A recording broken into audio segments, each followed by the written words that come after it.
रोज नए नए audio video गाने सुनने के लिए सब्सक्राइब करें रुद्रा म्यूजिक प्रो चैनल को और बेल आइकन दबाना ना भूलें।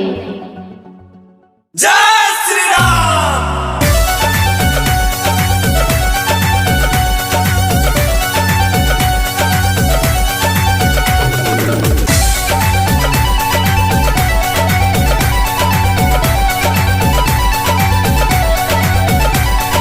कलयुग की नाव खेवनहार आ गए,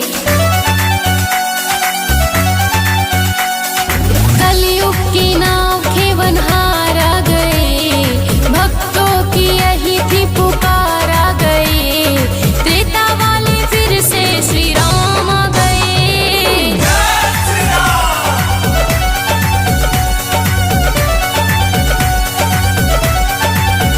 हाँ, कलयुग की नाव खेवनहार आ गए, भक्तों की यही थी पुकार आ गई, त्रेता वाले फिर से श्री राम आ गए। जय श्री राम।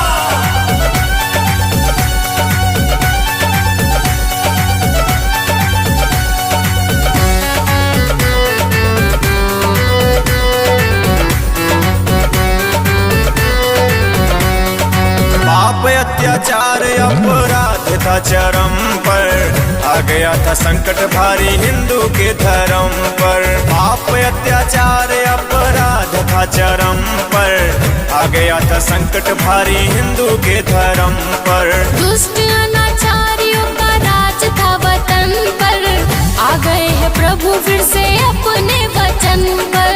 भक्तों की आन बान शान आ गई, भक्तों की आन बान शान आ गई, कलयुग में फिर से श्री राम आ गए।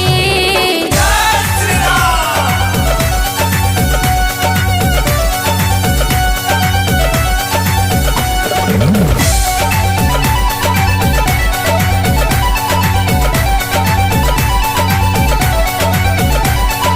घोर अपमान गर्भगृह के भवन पर, रहते थे प्रभु भूले आसमां के तल पर। घोर अपमान गर्भगृह के भवन पर, रहते थे प्रभु भूले आसमां के तल पर। शासन प्रशासन तंग राष्ट्रीय हित के तंज पर, कैसे हो खुशहाल प्रभु धरा हम पलंग पर। देश हित के शासक महान आ गए, देश हित के शासक महान आ गए, दशरथ नंदन फिर से प्रभु राम आ गए। जय श्री राम।